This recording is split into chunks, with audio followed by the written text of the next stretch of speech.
Maka dalam bumi sendiri semua itu terkandung di dalam bumi.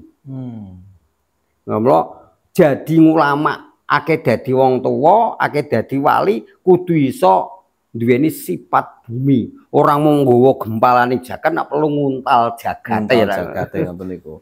Jadi yang terjadi juga ada fenomena begini, Mbak. Wasilah dengan mursyid. Jadi wasilah dengan mursyid itu perbedaannya tentu. Kalau wasilah dia paham semua yang diajarkan gurunya. Dia menyampaikan semua yang diajarkan gurunya sampai awal sampai akhir, cara biasa apa tuh dia apal. Apal semua. Apal semua. Dia menyampaikan kepada santrinya seorang wasilah itu yang ikuti yang diajarkan gurunya. Taklid. Taklid dia jiplak. Segala sesuatu yang dilakukan gurunya. Itu wasilah.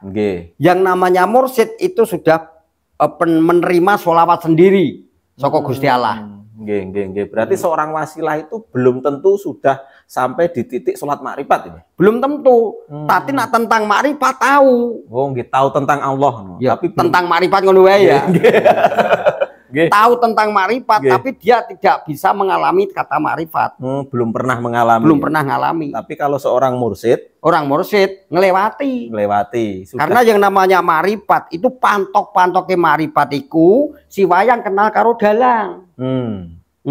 Nah, wayang kenal karo sing di omah iki seorang mursyid.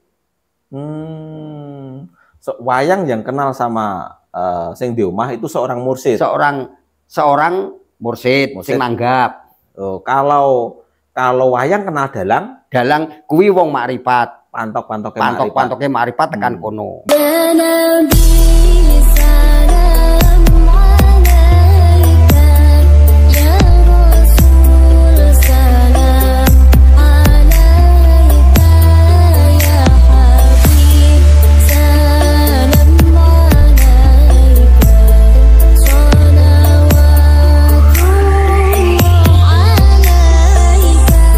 Assalamualaikum warahmatullahi wabarakatuh. Selamat malam, salam sejahtera buat kita semua. Selamat malam kepada seluruh pemirsa setia channel Martabat Dudu Satori yang Gerobokan. Kita berjumpa lagi pada malam hari ini. Kita kembali lagi ke bedah buku. Kita sudah sampai ke bab 2. Itu nomor 12. Sang Mudotomo ini bertanya kepada Sang Werdotomo, "Iya Mas, aku wis ngerti keterangan bab bedane paham iku mau. Lah Kang Mas ngendika ora mesti bar iku saka penampaku, uga ana kang bisa bar temenan. Lah kang kasebut bar iku kepiye? Lan apa sebabe ana kang bar utawa ora? Mungguh golongan kang nekotake mati ora mesti bar iku apa dudu bar kang ginayuh." Niki Sang Werdotomo niki menjawab, kang tak tembungke bar iku kang bisa netepi innalillahi wa inna ilaihi rajiun. Asal saka Allah baring marang Allah, tegese wis tan kena kinaya ngapa? Yaiku kang kasebut munggah swarga kang luhur dhewe tanpa hisab utawa tanpa ditimbang gedening amalan dosane sebab wis ora kelepetan dosa. Wis ora nandang nikmat kubur utawa siksa kubur, wis bebas saka dina kiamat utawa wektune roh-roh padha ditangekake saka ing kubur. Pancen bar iku kang ginayuh dening para ngudi kasunyatan. Ananging anggayuh iku apa cukup mung sarana panganggep bae tanpa syarat-syarat. Jer kang bisa mengkono mau mung para rasul, para nabi lan para wali, nanging ora kabeh. Lan para mukmin kang dadi keparenging pangeran. Mulane wong sembahyang sawise maca tahiyat akhir banjur ndonga a'udzubika min adzabi qabri. Sing artine mugi kajagiya saking siksa kubur. Iku iya wis sepatute tumrap wong mukmin Awit pancen siksa kubur iku kang padha banget kang podo banget diwedeni. Yen ora nandang siksa kubur ateges nandang nikmat kubur. Sinambi ngenteni tekaning dina kiamat. Mbok menawa sakwise dihisab bisa munggah swarga, senajan swarga kang asor dhewe rak iya kepenak tinimbang kecemplung neraka. Neraka apa wae. Lah niku penjelasane maksude pripun niku, Mbah? Monggo dalam penganggepane semeneh wong ana sing ngarani wong mati kuwi langsung bar rampung.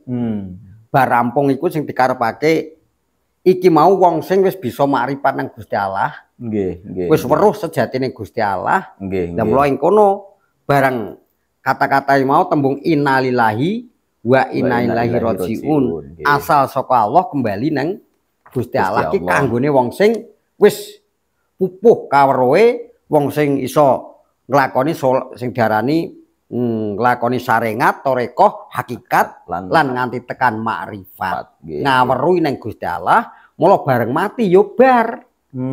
Wis rampung yo ora ana kajatana diblehno kebo sapi nganti unta sisan yo gak tekan. Nggih mun rampung. Wis rampung kok. Peristiwane rampung. Nggih. Lah banjur ana sing dipernyawang sing ngono ki mau apa kabeh tanpa digayuh nganggo apa ya gegayuhan kang luhur. Nggih. Nganggo ngelmu, nganggo kaweruh. Lah mula disaringati tarekoi hakikati lan makrifat.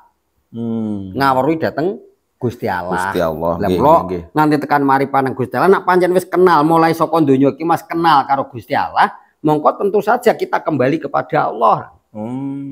Tapi nak kita ki urung kenal karo Gusti Allah, tentang Allah saja, ya, tentang Allah paham, tapi tentang Gusti Allah gak paham. Yo tidak iya. Berarti tentang Allah paham nih ora kenal kali Gusti Allah. Gusti Allah. Yo tidak akan. Yo kesemampir nih gua. Semampir, maka di situ di surat Al-Baqarah. Kenapa kalian pada kafir kepada Allah Ta'ala? Dulunya kamu tiada, sekarang aku hidupkan. Sudah hidup lalu aku matikan. Udah mati, aku hidupkan kembali. Selagi belum ngaweruhi tentang Gusti Allah, itu tadi masih yang dibaca surat tapi belum pernah ngalami ikhlas, maka tidak akan bisa. Kami sumayum itu pun jadi selalu hidup mati selalu. Kalau dia tuh sudah ikhlas betul-betul ikhlas bisa ngaweruhi marang Gusti Allah, bisa sempurna dunia bisa tidak ada ilusi sebentuk kecil apapun, maka bisa sumaila turjaun akan dikembalikan yang Gusti Allah. Nah, maka di dalam surat Yasin itu Allah itu menghidupkan orang yang mati. Allah mencatat segala sesuatu bekas-bekas yang telah dilakukan atau dikerjakan. Allah mengumpulkan segala sesuatu bekas-bekas yang telah ditinggalkan. Dikumpulkan jadi satu, jadi buku induk yang sanyata, yaitu Lauhul Mahfud. Jadi Tuhan tidak akan, Gusti Allah tidak akan mengurusi sedikit pun. Dalam proses satu kebaikan dibalas 10 kebaikan, tapi satu keburukan dibalas satu keburukan. Maka apabila kita ini nanti mengalami kiamat lagi, tidak kita bukan bersemayam di alam barzah, dalam kubur, siksa kubur maupun nikmat kubur itu. Jadi kita sudah dikembalikan ke dunia lagi ini, maka akan menemukan bekas-bekas yang telah dikerjakan dan akan menemukan bekas-bekas yang telah ditinggalkan. Segala sesuatu akan ditemukan lagi sesudah kita dibangkitkan dari kubur. Maka dalam pandangan Miftahul Jannah, yang namanya kiamat itu adalah kelahiran seorang jabang bayi dibangkitkan dari kuburnya, dia mendapatkan jasad-jasad baru. Bukan arti kiamat itu rubuh atau rusak, tapi kiamat itu masih berdiri dengan sendiri.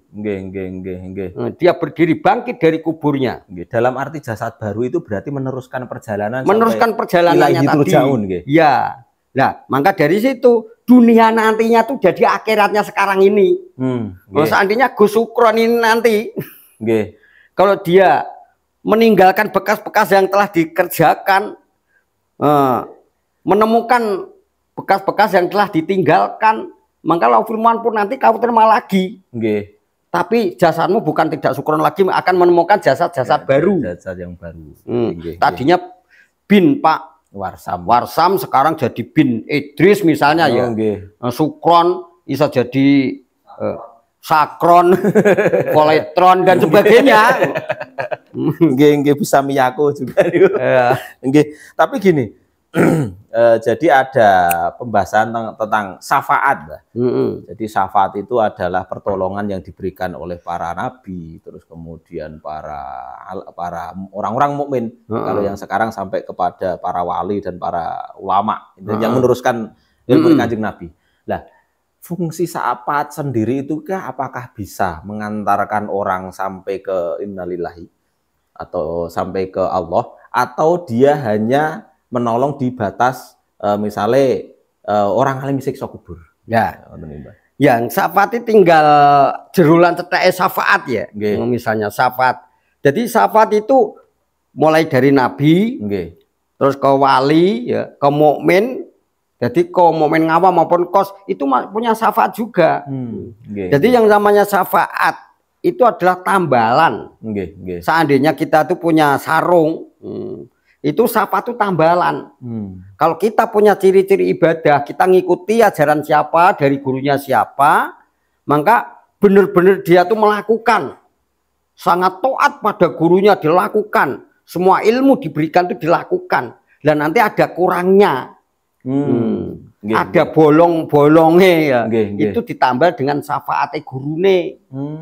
Lah fungsinya itu, namanya fungsi itu bagaimana? Umpamanya ya kita ini kurang 50%, kurangnya ini misalnya ya 5% lah, itu nanti bisa ditambah dengan syafaat. Jadi hanya sebagian kecil. Ya, sekarang umpama gini ya, sewaktu kita zaman riwayat Sunan Kalijogo misalnya, Kalijogo itu jadi maling, jadi rampok.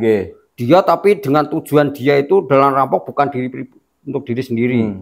Jadi dengan dasar dia itu membunuh orang satu tapi bisa menghidupi 1000 orang 1000. Dengan pandangannya aku bunuh wong siji dosa kan wong siji. Dan aku nghidupi wong 1000 siji genyaru tangan ya wis 999 untuk saya.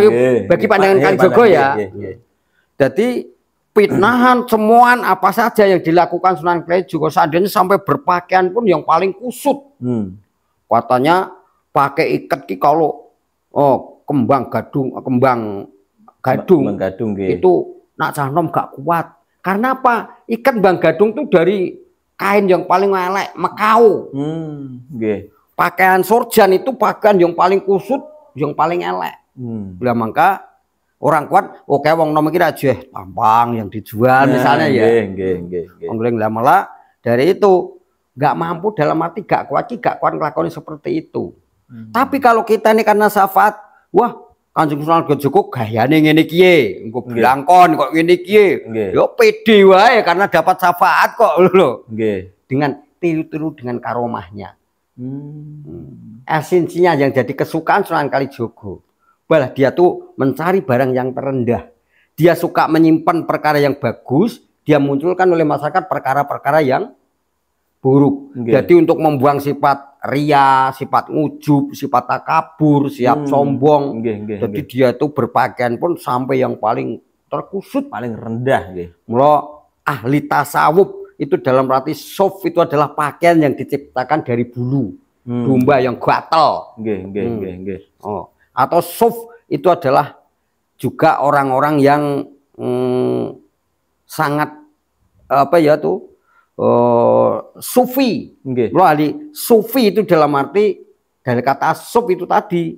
Jadi kaum sufi dulu tuh paling menerima dia pakai orang-orang orang-orang Timur Tengah itu, para sufi-sufi itu berpakaian dengan yang paling kusut, jubah yang dibikin dari bulu domba. Itu sifatnya gatel, kusut, elek. Terus saya pernah mendengar, Mbah, jadi ada sebuah wejangan. Ketika kamu ingin jadi apa ya? Ingin jadi orang pilihan atau orang baik, kamu jadilah bumi.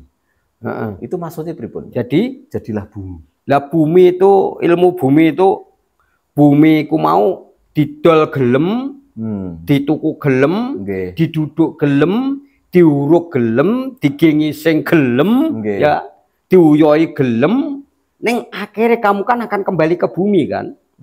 Nah itu ada makna tersembunyi apa itu, Mbah? Nah, makna tersembunyi kita ini sifat bumi itu yang mantep. Maka sifat bumi, kejadian bumi ini sifatnya bumi ini apa? Sifatnya sentosa, kuat, mantep. Maka hitam sifatnya. Mententeng kalau punya pandangan. Wah, kuat sifatnya sentosa. Maka dalam bumi sendiri semua itu terkandung di dalam bumi. Jadi ulama, akeh dadi wong tuwa, akeh dadi wali, kudu iso duweni sifat bumi. Orang mau nggawa gempalane jagat nak perlu nguntal jagate ngoten niku. Nah terus apakah itu ada hubungannya dengan makna rendah hati, Mbah? Nah, iya. Bumi itu, iya. Iya, orang rendah hati itu adalah orang yang terkuat sebenarnya. Orang yang paling bumi itu orang yang terkuat. Maka surga di telapak kaki ibu itu artinya apa? Ya ibu bumi itu siapa iso ngikuti jadi pelayan seorang ibu loh. Maka akhirnya juga hidupnya di atas kepala-kepala orang banyak itu hadis Nabi itu. Oh berarti saya pernah mendengar dengan pernah bercerita tentang salah satu sifat sahabat itu hikmatul umat. Nah, hikmatul umat itu berarti kita jadi bumi ya? Iya, jadi pelayan umat. Oke. Kembali tentang syafaat. Tadi yang jenengan ceritakan adalah itu perjalanan di akidah akhlak kita di dunia. Tapi ketika kita nanti seseorang itu meninggal, itu fungsi syafaat itu sampai di mana? Apakah itu bisa mendorong seseorang itu sampai ke ilaihi turja'un atau hanya sebatas mempercepat proses di alam barzah?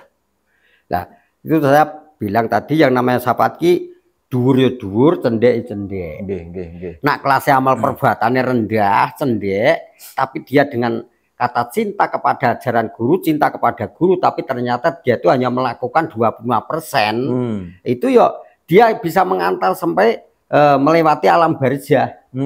Setidaknya langsung kembali tidak ke alam barzah. Melewati niku nggih. Melewati. Tapi kalau misalnya ajarannya sudah tinggi, misalnya dia sudah sampai ke titik nur malakut misalnya, Mbak. Lah ngoten niku fungsi syafaatnya sampai pundi? Nah, fungsi syafaat itu tadi, maka di situ dia bisa masuki di wilayah frekuensi gurunya. Dia masuk di wilayah frekuensi gurunya. Maka dengan sanepo nalika zaman lakon Siti Jenar, ya, lakon apa itu Banjaran Siti Jenar. Sang Gatholoco itu nalika zaman semonten disiksa oleh orang Demak to ya. Ajaran Siti Jenar sing aja kafir. Akhirnya di situ Sang Gatholoco kuwi nalika semono diberangkas oleh guru. Diberangkas oleh guru nalika sono bareng karo guru. Oh, berarti ilahi turja'unnya bareng karo guru. Bareng karo guru. Maka di situ yang namanya alusane Syekh Siti Jenar. Gatholoco tak berangkas Gatholoco. Tak berangkas Gatholoco. Dalam arti disempurnakan, diangkat dengan karomai Siti Jenar. Dengan alusane itu karomai. Dengan karomai. Seperti lakon Ketoprak Saridin misalnya di dalam laut.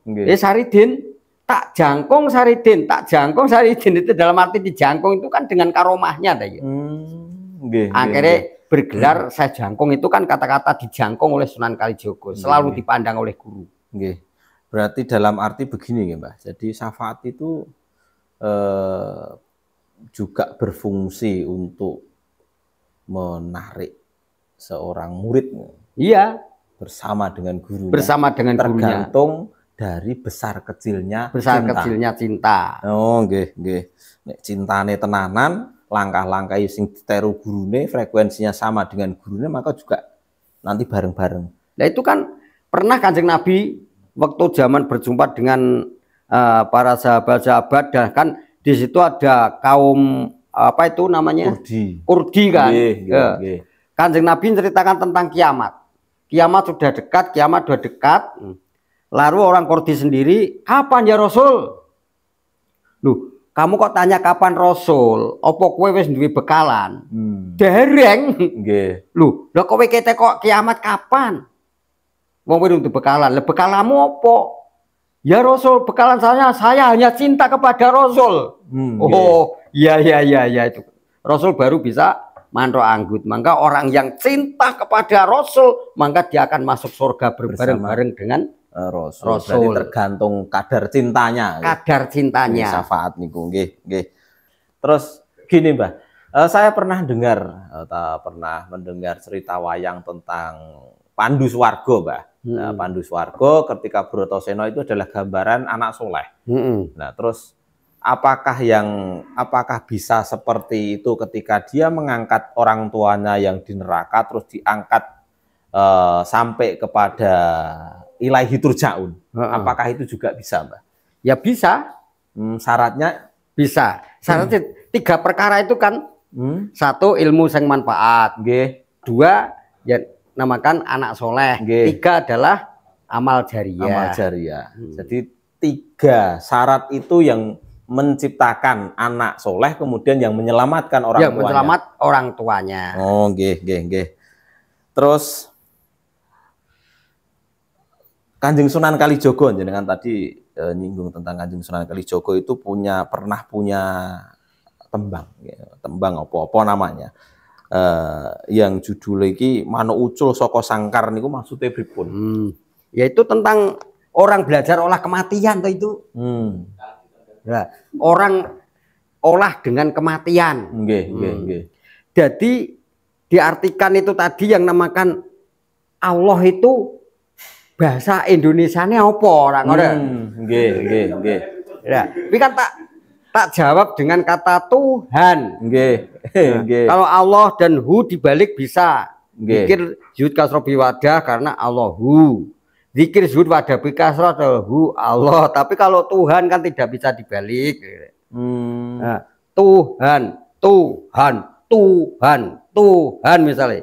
Nanti kalau dibalik jadi hantu kan? Nggih. Hantu. Itu namanya Asmarandono napa-napa nih, Mbak? Ya. Itu dandang gulo. Oh, dandang gulo nggih.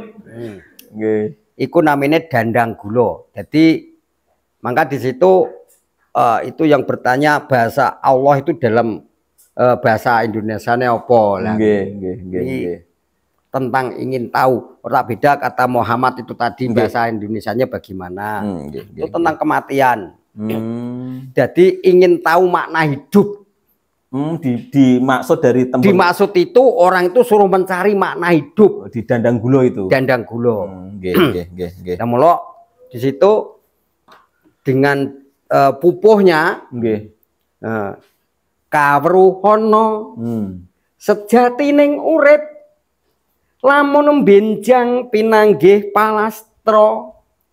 Dateng pundi papan dununge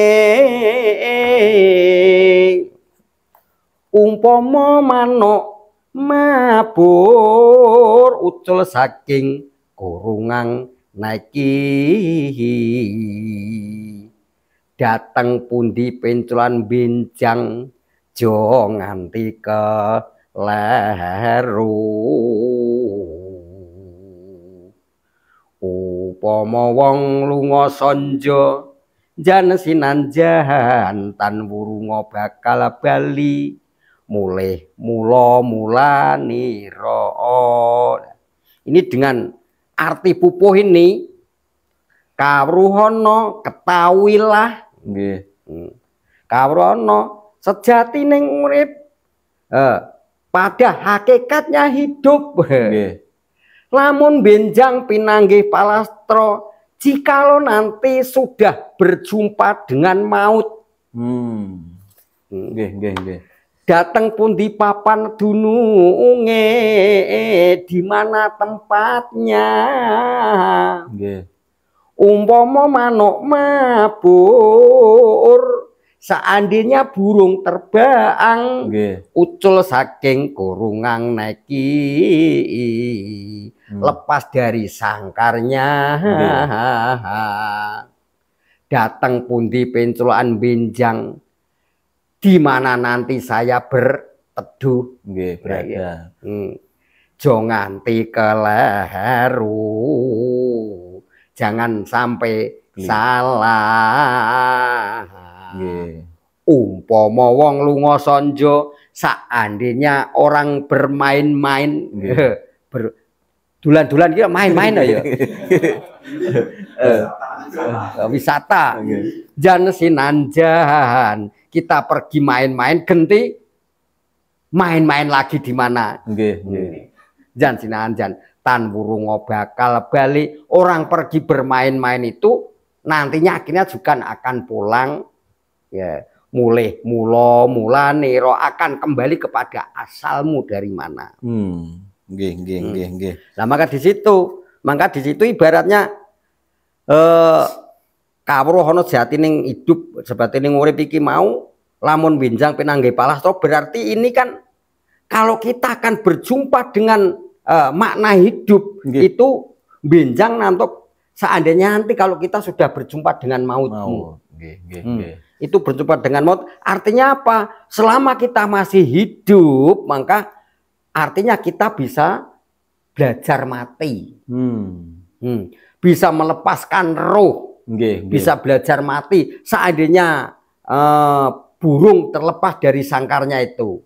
Jadi kita melepaskan roh, sangkarnya itu adalah jasad kita. Roh lepas dari jasad kita ini bagikan guru burung yang lepas dari sangkarnya. Dan maka dari itu kalau kita bersolat makrifat artinya kita ini melepaskan roh dari jasad kita. Berbadan sukma. Maka sukma itu bahasa Sangkerta, itu bahasa Indonesianya adalah hilang. Mongko kasukman itu adalah kehilangan, bukan kehilangan loh. Kehilangan. Bukan kehilangan, bukan. Bukan kehilangan. Maka sukma artinya adalah hilang. Kasukman berarti kehilangan. Kita bisa menghilangkan semua jasad kita, piranti hidup kita dilepas semua. Maka roh kita lepas dari situ. Burung lepas dari sangkar.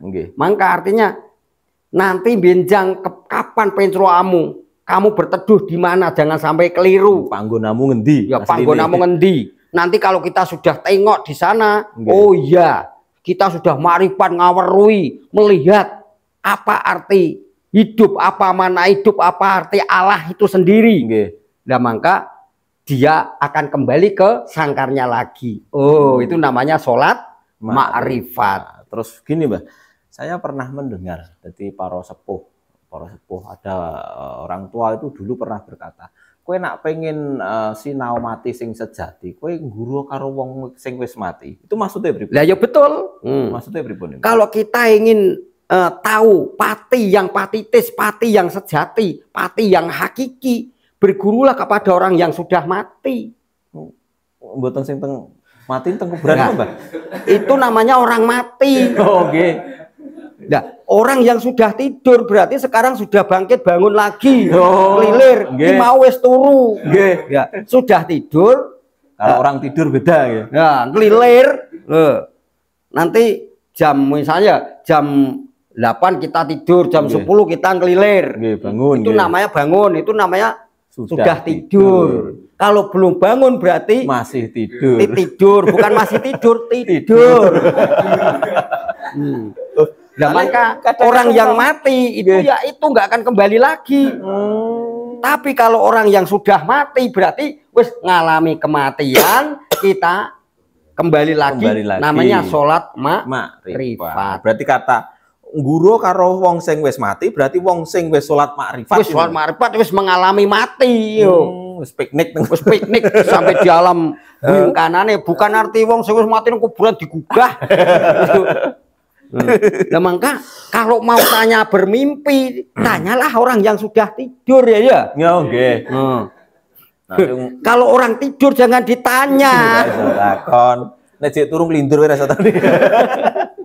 malah selencol.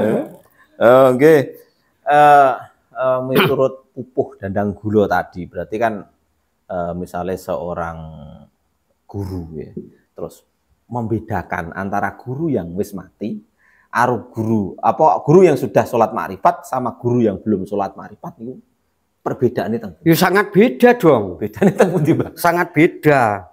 Karena orang yang sudah mengalami mati itu akhirnya sesudah mengalami mati itu akhirnya diaplikasikan di dunia. Diaplikasikan bahasanya apa sih? Dilakoni, diprakteke. Nggih. Sing wis ngalami wis tahu mati, sing wis mati, kalau kita sudah bangkit lagi, itu akhirnya dia itu akan bisa hidup, bisa mati di dalam hidup, bisa lupa di dalam ingat. Nak wong Jawa mati sakjroning urip, lali sakjroning eling. Terus gini, di bab pertama itu kan bahas sifat natur kali sifat martabat apa wilayah natur sama wilayah keilahian. Ya. Nah, orang yang sudah makrifat itu berarti kan orang yang sudah masuk wilayah keilahian gitu. Keilahian. Apakah orang-orang yang sudah masuk ke wilayah keilahian yang energinya 75% ini iso nonton obah osek yang natur, Mbah? Ya, bisa. Bisa. Karena apa? Kalau orang sudah mengalami, maka diaplikasikan mati sakjroning hidup iki mau, urip sakjroning apa? Mati sakjroning urip. Berarti orang itu walaupun tahu mungkin saja pura-pura enggak tahu. Remet cakram. Remet cakram. Mongko ali kae. Nggih. Ali kae wis bisa ngono kuwi. Nggih. Kae ora gelem kon nuduhke pengertene sing kono kuwi. Selalu menunjukkan sifat basaria, nambah kuamplengi lagi gelem ngaku kae. Lagi ketok walate.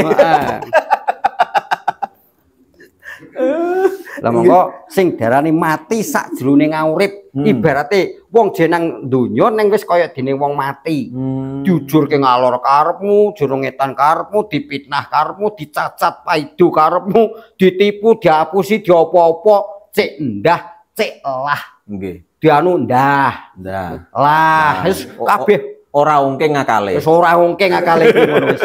Ora duging-duging neh. Nggih. Bisa lali sakjroning eling. Kita berzikir kepada Allah, la ilaha illallah, la ilaha illallah. Nanti semalaman sudah masuk di wilayah frekuensi yang dalam sampai ke alam akadiyah. Karena jiwa dan nafsu masih menguasai di dalam jasad ini, maka zikirnya masih la ilaha illallah, la ilaha illallah. Semalam suntuk tidak terasa. Wah, itu sampai sebulan. Kalau Al-Halat di sebelah barat Ka'bah sampai 40 hari rotinya sampai habis, kendinya sampai kering. Itu dia ditanya hanya sakedeping moto, hanya satu kilat cret. Perasaannya sebentar. Setahun rasa sedetik rasa setahun, karena dia tidak punya perasaan apa-apa. Itu jenenge lali sakjroning eling. Nafsune je eling la ilaha illallah, tapi sang roh robani sudah meninggalkan jasadnya. Itu tinggal gerakan sang jiwa dengan sang nafsu saja. Berarti hampir sama dengan ceritanya Ashabul Kahfi ya, Pak? Iya, sama. Sama, 300 tahun. 309 tahun. 309 bahasa ditidurkan. Bahasa ditidurkan. Itu sebenarnya sholat makrifat. Sholat makrifat. Terus ada kasus yang selama ini pemahaman orang-orang sekarang itu mati suri, Pak. Nah, ketika orang itu mati suri terus kemudian bangun lagi, apakah itu dikatakan sholat makrifat atau tidak, Pak? Dia masuk di frekuensi sholat makrifat, tapi dia tidak tahu ilmunya. Dia masuk di wilayah frekuensi makrifat, tapi buatan genah. Tapi dia tidak tahu ilmunya. Apal dalan rarti desa. Berarti buatan saged jelaske. Wis dia iya ning ora arti jenenge. Arti jenenge. Lewate ngendi mbah? Tekoki yo mbah ngono wae. Nah, terus begini, ada jadi yang terjadi juga ada fenomena begini, Mbak, wasilah dengan mursyid. Jadi wasilah dengan mursyid itu perbedaannya tentu. Kalau wasilah dia paham semua yang diajarkan gurunya, dia menyampaikan semua yang diajarkan gurunya sampai awal sampai akhir, cara biasa apa tuh dia apal semua. Dia menyampaikan kepada santrinya seorang wasilah itu yang ngikuti yang diajarkan gurunya. Taklid, taklid dia jiplak. segala sesuatu dilakukan gurunya. Nggih.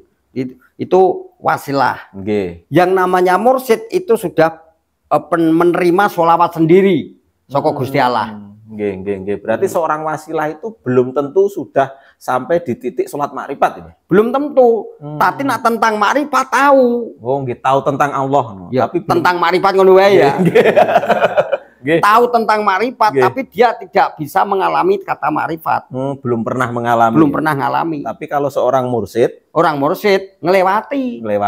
Sudah. Karena yang namanya makrifat itu pantok-pantoknya makrifat iku si wayang kenal karo dalang. Nah, wayang kenal karo sing di omah iki seorang mursyid. Wayang yang kenal sama sing di omah itu seorang mursyid. Seorang mursyid sing nanggap. Oh, kalau wayang kenal dalang kuwi wong makrifat. Pantok-pantoknya makrifat tekan kono. Nggih, matur sembah nuwun, Mbah. Kita akan melanjutkan ke sesi berikutnya, yaitu pembahasan tentang bedah buku Miftahul Jannah. Terima kasih untuk semuanya. Saya akhiri. Wabillahi taufiq wal hidayah. Assalamualaikum warahmatullahi wabarakatuh. Ya Nabi